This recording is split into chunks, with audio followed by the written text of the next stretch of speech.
In the heat of Africa, where the pulse of people beats strong, one voice rises above the noise. Julius Sello Malema, a leader forged in the fires of struggle, unapologetic, unrelenting, and unafraid.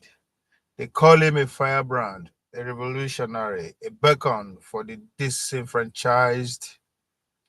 To some, he is a storm. To others, a sunrise. But one thing is undeniable. When Malema speaks, Africa listens. It carries the weight of a continent's dream, its pains, and its unyielding hope for a future where the chain of the past are shared. From the streets to the podium, his words ignites challenge and inspires. Julius Sello Malema, African deviant hearts leading to the change for a new dawn. Ladies and gentlemen, let's listen to the one and only leader that is truly African.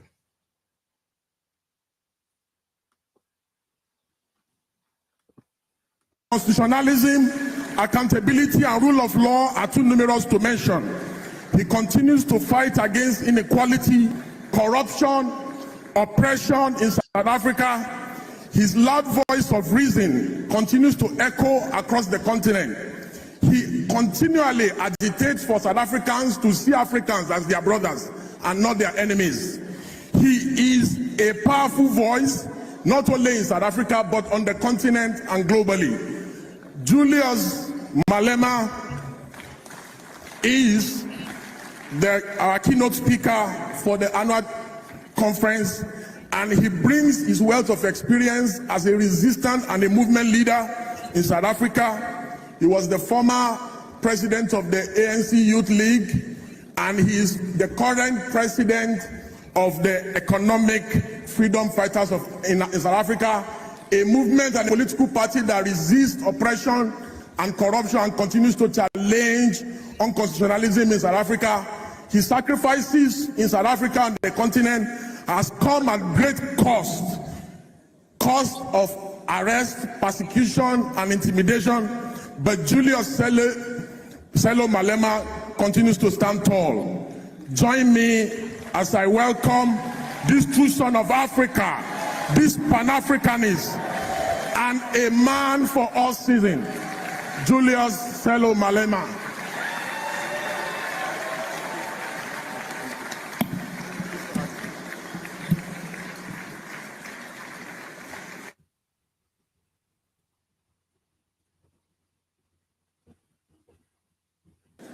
Thank you very much.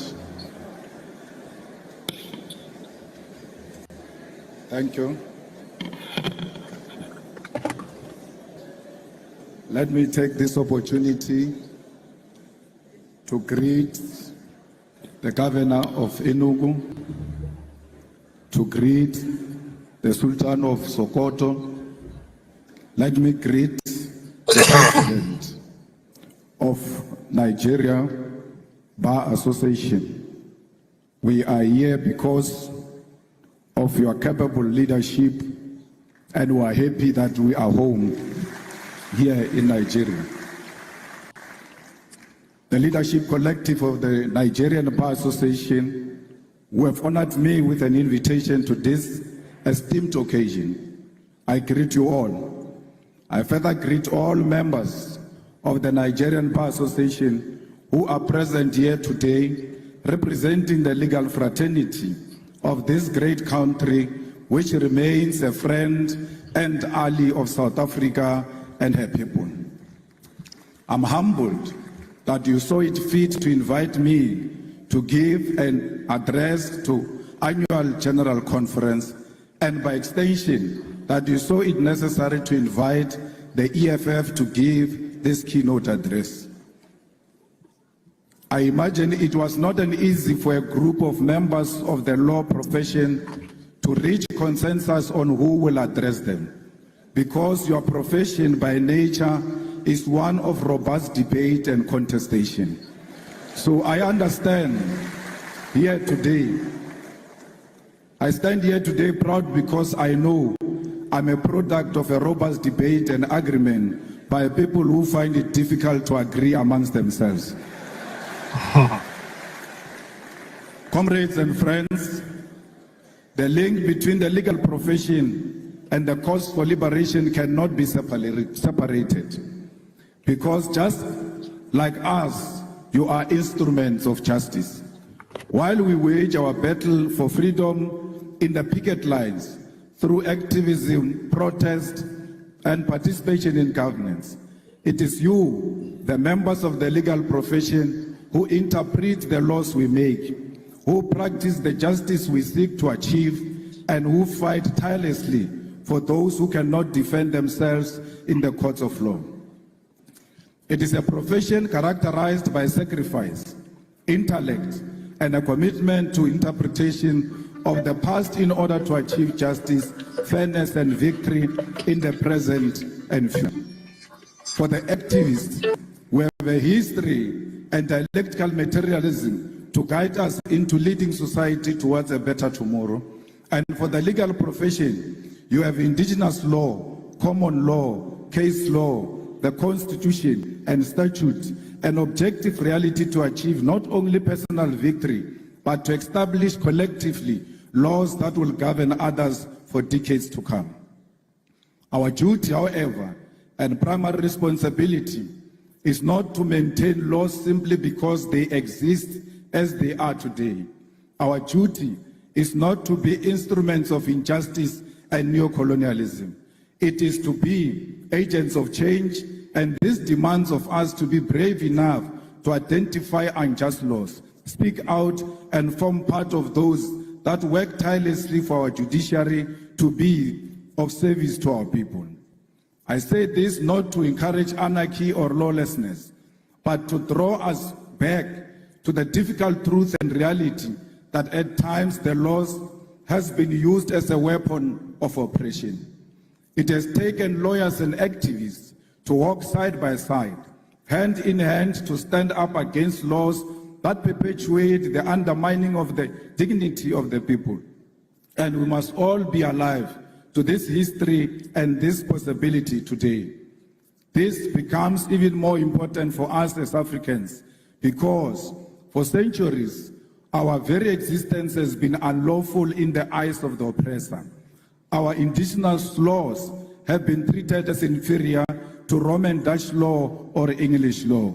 To be an African has meant that for generations we are not worthy of the laws and the rights that make us human beings. And for that reason, it was legal to abuse us, to enslave us, to steal our mineral wealth and oil, and to destroy and kill our heritage, history, and even our lives. The legal profession you belong to, the political system we belong to, the judiciary and parliaments were created without us in mind.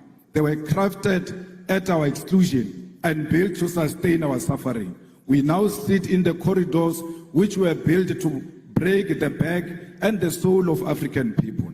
The demand then from those who died at the hands of this institution that we now serve is that we transform them so that they become instruments of the people. The demand then from those who died at the hands of this institution to maintain the status quo, but we are here to make our profession serve the African child. I wish to remind you that it was once legal to come to the shores of our great continent and kidnap Africans and enslave us in foreign lands. It was once legal to rape African women and children because they did not have the right to dignity of their European oppressors. It was once legal to take our land and our minerals because, according to the law of the white man, we were not civilized enough to control our own land and our own wealth. In South Africa, our freedom, our oppression, our resistance all had law at the center of it. Under apartheid, it was legal to restrict the movement of Africans to labor reserves called townships. and to teach us inferior education so that we could only be servants of white masters. All of those problems were legal, and it took brave men and women to say that if the oppression of Africans is lawful, then such a law is unjust and must be opposed. Today, as our continent is troubled by corruption, leaders who utilize state machinery to sustain their rule at the expense of the poor and the African lives in abject poverty, a question we all ought to ask ourselves is whether the time for the legal profession and the activists to once again stand up for what is right. We must all ask ourselves whether the time has not once again arrived for liberation to be achieved against the sale of our nation to recolonization, and whether this fight must not begin by reimagining our laws for the better. We must therefore reach into this deep history of resistance and solidarity which is shared by our two nations in order to achieve the goal of restoring the humanity of Africa and her people. My brothers and sisters, the humanity of Africa is at the center of what the EFF stands for. We are an organization that was formed in 2013 purely out of the demands of the people of South Africa who wanted an alternative to the former liberation movement to achieve economic freedom in our lifetime. We are an organization which is born out of the blood of slain mine workers in an area known as Marikana, where 34 miners were shot down execution style, and the 13th. The key word there is economic freedom in our lifetime. So when we talk about freedom, that's what we mean. Economic freedom, which is the heart of everything. It's like your stomach. Once you're hungry, you cannot function. Doesn't matter how big your brain is. Get where hunger go reach you, your brain will begin to misfire. Economic freedom. Anniversary of their execution was this month on the 16th of August 2025. Yet the families have not seen any justice. No one has answered for this grave injustice. It is out of this deep pain and disregard for African life that the domestic workers, miners, gardeners, petrol attendants, street dwellers, university students, professionals, and ordinary people of South Africa demanded that we form the economic freedom fighters. We were formed to complete the liberation struggle, which was faced by compromise, betrayal, and corruption of the mission for the return of the land and wealth of South Africa to the hands of the people. As a result, we base our struggle on these lived realities, and we are guided by scientific ideological outlook of Marxism, Leninism, and the teachings of Frantz Fanon. Fanon, in the context of Africa, becomes most important as we face with a continent that is becoming more and more dependent on the former colonial master, and our liberation movement abandoned the struggle which led to the formation in favor of life of opulence while the people suffer. We are Marxist because we believe in the inherent need of an alternative economic system to capitalism, and we use the science of dialectics to wage our struggle for liberation. We are Leninist because we believe in the need for a vanguard party of the people to lead the struggle, one which believes in internal democracy and the waging of struggle in parliament, the judiciary, and at the grassroots level. We are anti-capitalist, anti-imperialist, anti-racist, anti-sexist organization which believes in democracy and socialism as a means of uplifting ordinary masses of our people. That's what we need, At man. the foundation of the EFF are what we refer to as the 7 non-negotiable cardinal pillars, which are expropriation of South Africa's land without compensation for equal distribution in use, nationalization of mines, banks, and other strategic sectors of the economy without compensation, building state and government Nationalizing, not privatizing. You see the difference? We privatize in order to satisfy the yearning of the Western capitalists. That's why we privatize, because now them they buy them. they use their friends and among us to buy those businesses, night and everything. So they buy it and kill it in order for their own organic business to flourish, or else they just buy it and monopolize it. So nationalizing rather than what privatizing. Look around the world. Any nation that make attempt to nationalize its resources will face the warrants of the Western capitalists. That is the fear our be to Tinubu to Atiku. May any of them try make a speech against Western capitalism or whatever system of economy where you will see, we will see them again on the campaign trail. Every one of them. 20% of just what this man is saying. May any of them talk from Obi to Tinubu. We will not go hear from them again. So that's the voice. That's the kind of rhetoric we need to be hearing. And the people we want this. Capacity which will lead to abolishment of tenders, free decolonized education, healthcare, houses, and sanitation. Massive protected industrial development to create millions of sustainable jobs, including introduction of minimum wages in order to close the wage gap between the rich and the poor.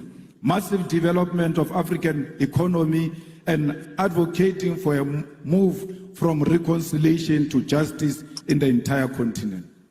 Open, accountable, corrupt-free government and society without fear of victimization by state agencies. These are briefly the guiding principles which make us, as the EFF, a revolutionary movement. Compatriots, the need to do away with injustice of the past demand that we create laws for the future, because independence does not automatically mean that infrastructure of our legal system itself becomes independent. Our duty as lawmakers, as practitioners post-independence, demands of us to scrutinize existing laws and where necessary make amendments or even introduce new laws to liberate our people from the parasitic oppression that they are exposed to. The EFF, which has been in Parliament of South Africa since 2014, is engaged in this practice and we have been able to implement our... The EFF are in the Parliament. AAC, Showore, where una dey? To those where they always talk say at the attack Showore. This is it. My mate be that.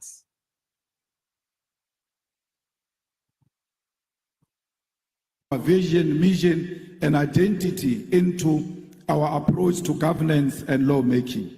A few examples of how we have interpreted what needs to change at the level of governance and legislation in South Africa to enhance the cause for liberation is the introductions of the bills that were put before Parliament. The nationalization of the Reserve Bank bill, which seeks to place full control of South Africa's Reserve Bank, particularly monetary policy, in the hands of the state. Further to this bill introduced by the EFF in Parliament seeks to broaden the mandate of the Reserve Bank in South Africa, which currently has private shareholding, towards alleviating unemployment and curbing economic stagnation, which is due to the Reserve Bank conservative and financial sector-orientated policy outlook. The Public Finance Management Amendment Bill will in South Africa deal with a problem facing the whole continent, and that is the unregulated borrowing of the money by our government from the World Bank and the International Monetary Fund.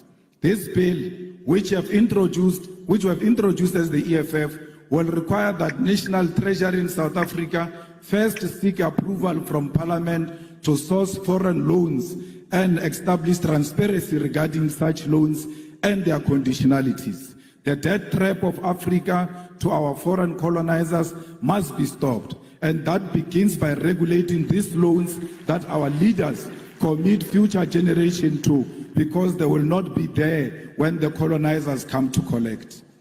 The Student Debt Cancellation Bill is a piece of legislation introduced by the EFF to ease the debt burden of young students who cannot access their qualification, seek employment using their qualification, or pursue postgraduate studies because their qualifications are withheld due to debt. Student debt is an obstacle to the youth who have no source of income because they cannot access their degrees, and equally cannot generate a source of income because they cannot prove that they are qualified due to their qualification being withheld.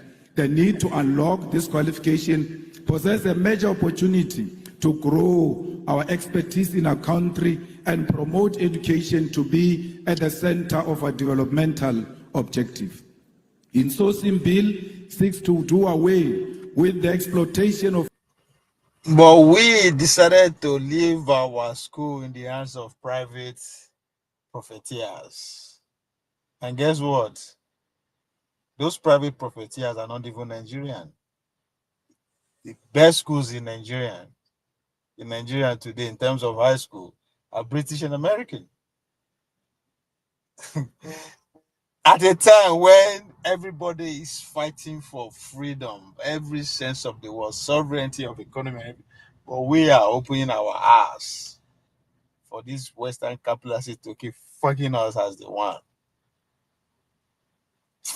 Malema, may your days be labor long. brokers and consultancy firms which are draining the public finance of government in South Africa. In our country, the most basic of service which ought to be conducted through internal capacity are done on contractual basis and at inflated prices. The policy of outsourcing is at the center of corruption as politicians establish companies to provide services such as cleaning, security services, accounting services, maintenance services, and many more to government at a ridiculous rate. How can you issue a tender to buy toilet paper? How come Director General doesn't know where the toilet papers are being sold and go and buy the toilet papers himself instead of issuing out a tender that is unnecessary? There are certain things that can be done by the government without involving the outside players. We don't want alcohol advertised in South Africa because they advertise alcohol through the means that is not a true reflection of alcohol. Why are you not advertising alcohol with drunkards and show people what alcohol will do to them? It cannot be that alcohol is advertised only with beautiful people at the beach. It must be a true reflection of what this will do to you. We have done the same before by. I can't wait for people to start arguing about advertising alcohol and banning alcohol in the North. That would be another foolish argument that people will petition on. I mean, this great speech. Banning the advertisement of cigarette in South Africa, and what is to follow is alcohol. The EFF is also engaged in many other programs that seeks to empower our own communities and make sure that there is local procurement. Why should a prison in Enugu should go and buy vegetables in Lagos? They must buy where they are to promote local economy and to promote their own economic growth. We cannot allow. Well, Malema, I'm sorry to disappoint you. In Nigeria, we don't even eat local food. We go foreign. And for so do because of our love for foreign jobs, the foreign companies are coming to take over our farm. So the idea of either buying from your locality or go don't buy from anywhere is even it will be a strange practice to our grandchildren, because our grandchildren will only know departmental store, one, maybe two. God will bless us. They'll bring Walmart or one of these big companies to be selling our food. So we have this, just like ShopRite, right? ShopRite is to Nigerians, to us, that's a great innovation. One giant provision company dominating the whole market across the length and breadth of the country, but we are celebrating. So Malema, I don't know whether they will understand what that means. Instead, they will misinterpret it. Now, a situation where people who do not come from where we come from are actually not benefiting from what their government can provide. Compatriots, I must reiterate once again that it is a deep honor to stand before you today in Nigeria, in Enugu State, a country that holds a special place in the hearts of all South Africans who understand history, who value solidarity, who appreciate the sacrifice made by others in the cause of our freedom. Nigeria is not just another African country to us. It is a comrade nation, one that stood firmly by our side during our darkest hour. When South Africa was shackled by apartheid, when our people were murdered, imprisoned, and denied basic humanity, Nigeria rose as a giant for justice, placing South Africa squarely at the center of its foreign policy. Former President Murtala Mohammed famously declared that Africa had come of age, that the continent will no longer tolerate interference from outside powers. Last nationalist. And this still rings true today. Nigeria set up the Southern African Relief Fund, mobilizing its citizens to contribute to the liberation struggle. Even as it faced its own challenges at home, these initiatives raised millions of dollars to support the liberation of South Africa.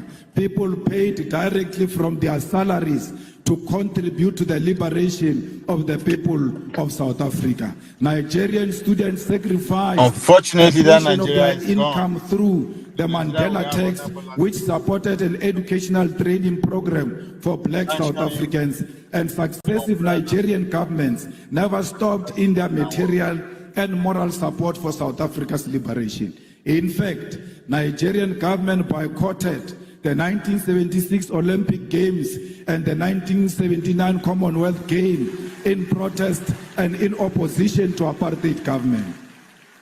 We cannot forget all those who stood by us during difficult times. Nor can we forget that when Nelson Mandela was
sufficient continent.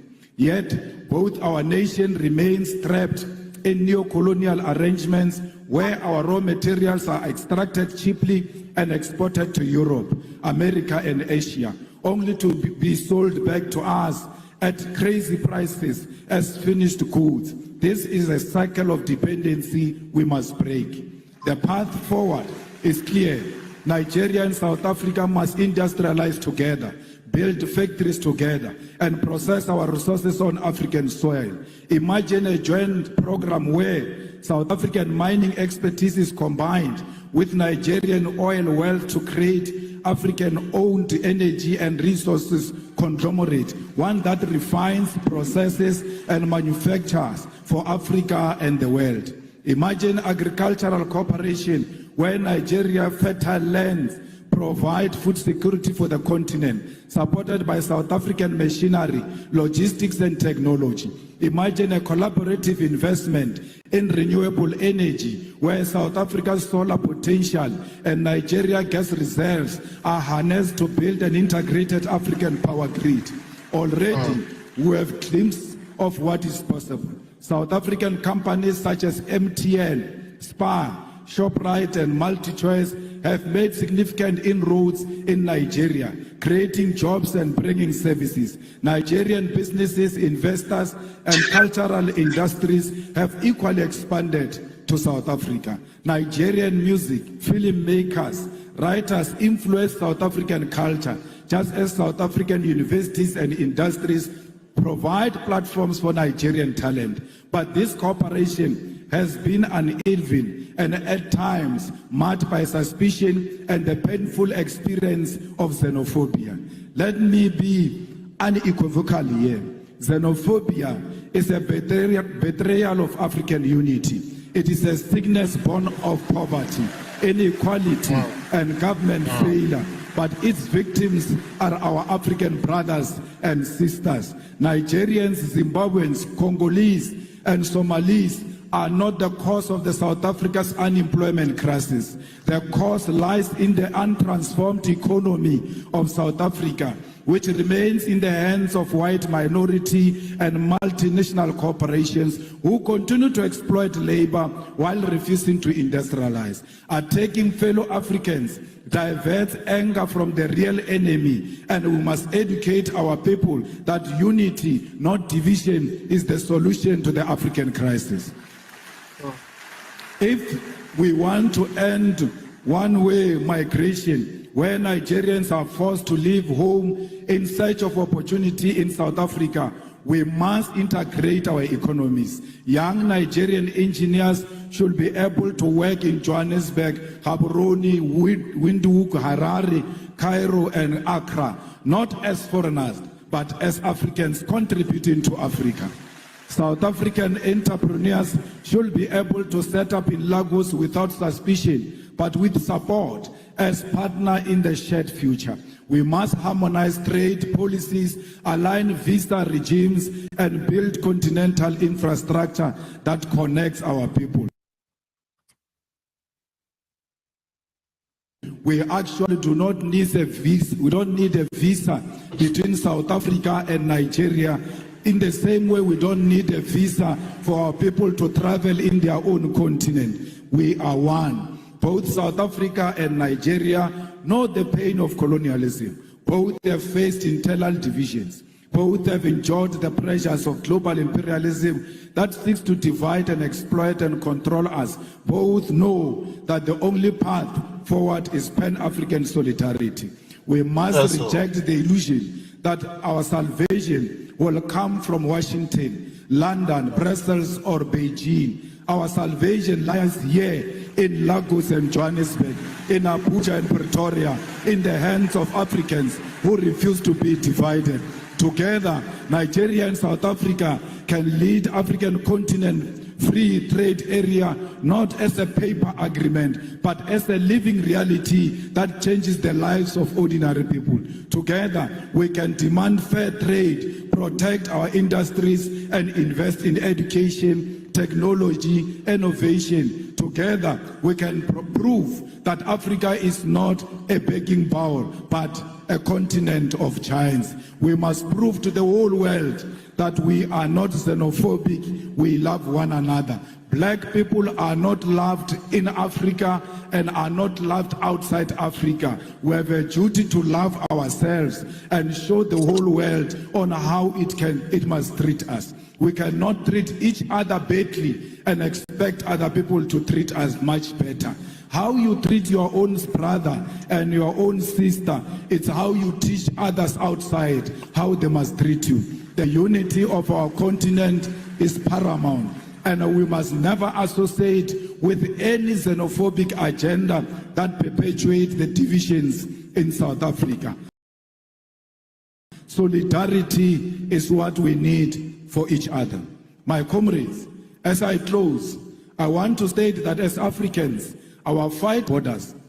From the very beginning, the struggle of South Africa against apartheid, we knew that suffering of one oppressed people anywhere in the world is the suffering of all oppressed people everywhere. It was in that spirit that South Africa during its liberation struggle was embraced by Nigeria and other African nations, who declared that apartheid was not simply a South African problem, but an African and global crime.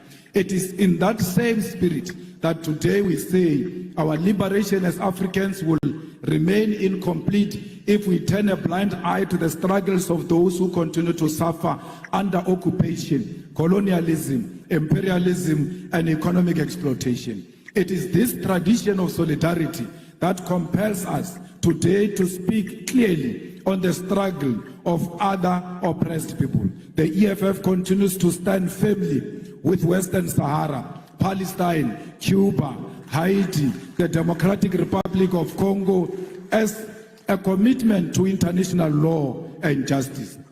In Western Sahara, Morocco's continued occupation violates the principle of the United Nations Charter and the African Union's Constitutive Act, both of which enshrined the right to self-determination. The International Court of Justice affirmed in 1975 that Morocco had no sovereignty over Western Sahara, yet decades later, the Sahrawi people remain dispossessed. In Palestine, we are witnessing one of the gravest violations of international law in modern history.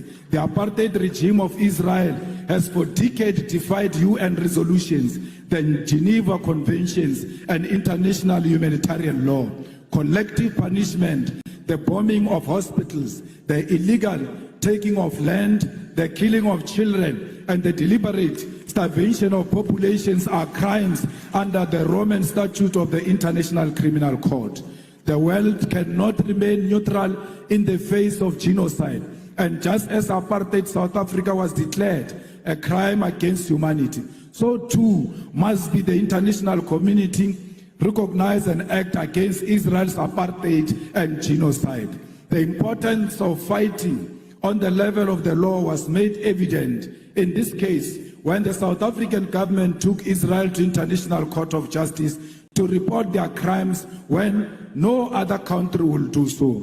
This fight in international court was won when the court declared that indeed Israel was perpetuating genocide, a win that was necessary to sway some support away from Israel and to embolden other countries to speak out.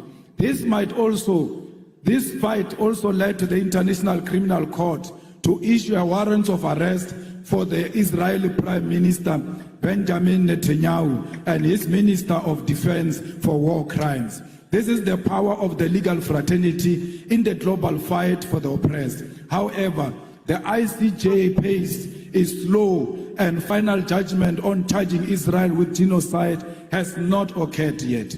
We must therefore confront the uncomfortable truth that the slow pace of these proceedings is not accidental, but reflects a global legal order designed and maintained under white supremacy. International law is swift and ruthless when prosecuting leaders of the global south, yet hesitant and cautious when dealing with crimes committed by Western powers or their allies. This is hypocrisy we must name without fear. When an African leader is accused, indictments are issued overnight, sanctions are imposed immediately, military interventions justified under the banner of international law. However, when Israel starves children in Gaza or the United States and its allies invade nations and topples governments, the same institutions suddenly discover restraint, complicity, and delay. As the legal fraternity of Africa, you cannot accept this double standard. You must be bold enough to create alternative and fair systems of accountability that do not bend to imperialist interests. If the so-called international community is unwilling to deliver justice in real time, then Africa must advance its own courts, its own tribunals, its own instruments of solidarity and protection. Just as we build liberation movements when colonialism denied us freedom, so too must we build new legal institutions when the existing ones fail us.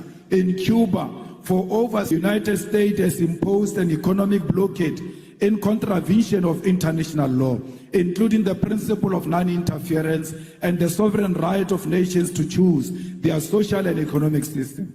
Despite this, Cuba has demonstrated a profound commitment to human solidarity, sending doctors across the globe, including to Africa, welcoming Africans into their classrooms and participating in the liberation of the oppressed.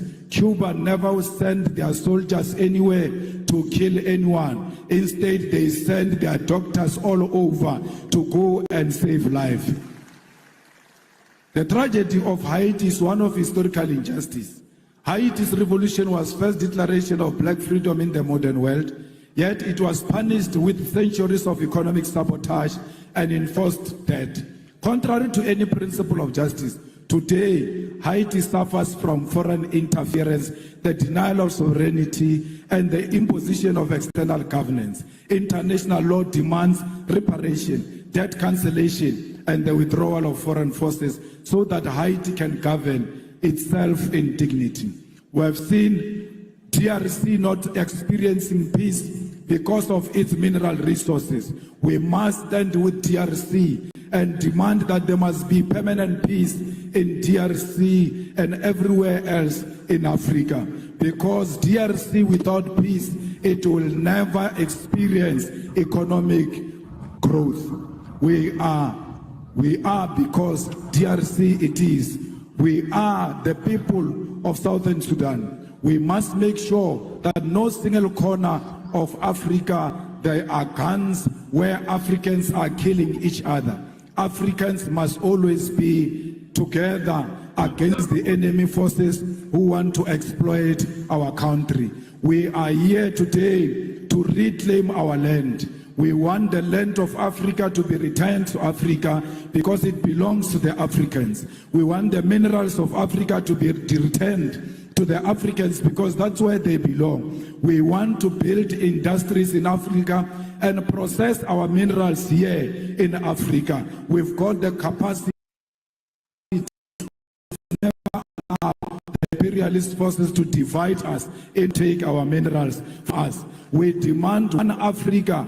We demand borderless Africa. We demand Africa with one president, with one currency, with one military command, with one parliament, because we know the currency of Africa will be much more stronger against the American currency. We don't care what Trump thinks of us. He will never choose a policy position for Africans. We are not subject of Trump. We must refuse to be subjects of Trump. We must stand together as the world changes and show the world that Africa is one and Africa is equal to all nations, to China, to Russia, to America. We are not just a small nation. We are a big nation. We are not a dark continent. How can we be dark when we've got diamond that is shining amongst us? We are a shining nation. I thank you.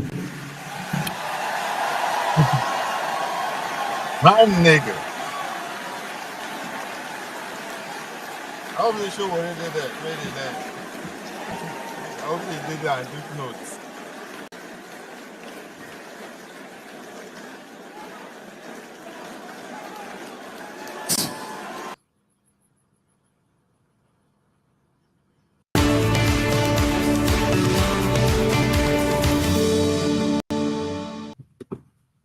Constitutionalism. I also show what they take there and took notes. How to, according to the deals, how to run the opposition party. Pastor has an agenda. If there's anybody that is actually fighting to liberate any part of Africa, is that man who put the economy first. People say they fight for power. How do they defy democracy? This democracy, who give a hoot? Any governance system that is not geared to free you economically should not be practiced. So show they protest brand pints, do all sorts of nonsense. Focus, focus. But I understand if any of these our so-called leaders where they parade themselves from Showore to Obi to the dear go where this 20% of where this guy has gone in terms of his rhetoric and what he's actually fighting for, which is economic freedom. Nationalize all the national assets, not privatizing.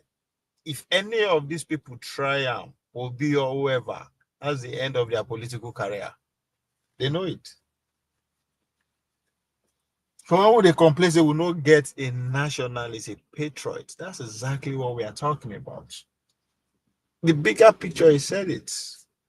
Africa, we must get one government, one military, one economy. I said this before. People went crazy. I think this is not even an original idea, either to me or to Malema himself. You have to go back to those motherfuckers that came before us. We were born in 1800s. The likes of W. Du Bois, the likes of Marcus Garvey. Those are people who champion what Pan-Africanism is. Those are the people who actually envision, even before the war, segment into nation states. That's war. Before we even think of one Africa, talking about the late 1800s. They begin amalgamation and every demarcation of Africa in pretty much early 1900s.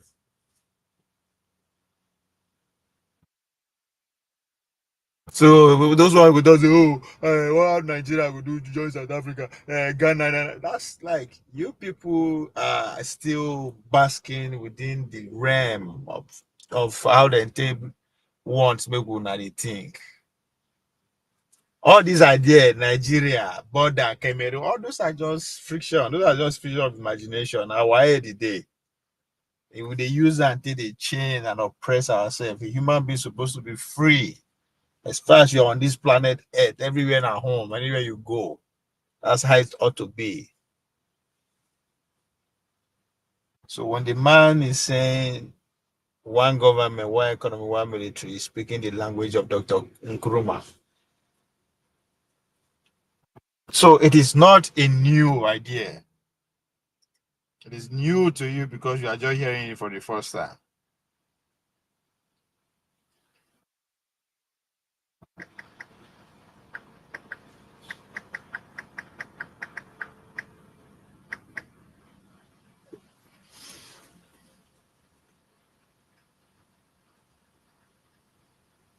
I have to cut this short because I need to go somewhere.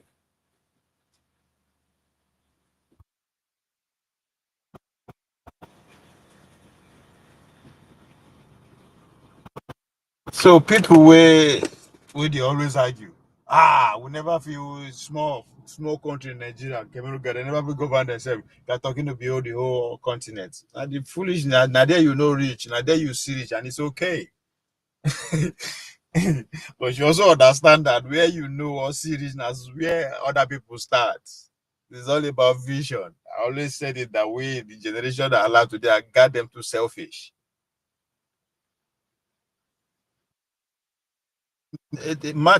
A case of Africa having one president, one government, one economy, one military.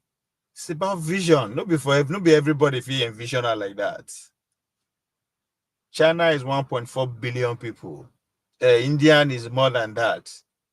These are other one government. Now, because you look toward to a strong man, me one person, that's why you are worried about. Oh no, it's not about that. Nobody is coming to take away your resources from under you. No. All you are saying that in order for you to actually assume the ownership of those resources, you have to be able to be in a position to protect it. And God bless you. The way we are segmented, nobody could protect his own house. That's why we don't know how many of our oil they go out every day. Congo is being looted. Every part of the planet is being looted by us. Now we they help them, especially the educated ones. They interpret policy and economy that they know nothing about. You could explain to me democracy that you have no idea how it came to be. the government system that you don't know how it be, and when we are trying to say come, all this thing is tied together. It's 2025. The Western businessmen don't need to leave their comfort zone before they get access to your resources. It's happening. People are being murdered, kids, chased away from their homeland. What do you think that is for? So they just live on like that. They chase you away to get access to what you are sitting on. But because these are our leaders, now them be the instruments where they use. They dare not do that way. So again, Showore, whenever we call people like Showore as if na protest, in find AC for sugar and sit down. It's not yet. There's time to protest. There's time to educate. There's time to empower. If you don't know, bring others in. That's what leadership is about. But I understand they can't do that. Hungry will kill him. Literally. So this is the only man that is giving hope, that is seeing beyond himself and his generation. That he's saying, that he's telling us, if we don't pull that part, that oneness as a continent, the next 100 years, if we go see the year, worst. We are talking about the useless generation, and we are busy procreating without looking for a way to have freedom to feed ourselves. Japanese people have seen the future. By the year 2070, Japan will be, the population of Japan will reduce to about 62%. There are about 130 million people now. By 2070, there will be like 70 million people. So you now understand why they give town and villages in Japan. They give about 500 African countries. Shipping your useless and your best there, at least they will be part of they will augment the society. They will be servants. Now 1 million they carry from Nigeria, we have to go and serve. That's all we are good for. I don't know where they go. I don't know what kind of services they will be using us to do in the future, because this physical service and computing service, they don't need us. AI and robotic, everything will take care of that. So I don't know what we're going to be using us for. So this is a message for tomorrow generation. For all these men where yesterday, so they are all gone. And he told them, you got to define another legal system to counter what you have been raised or educated on. Ladies and gentlemen, see y'all later.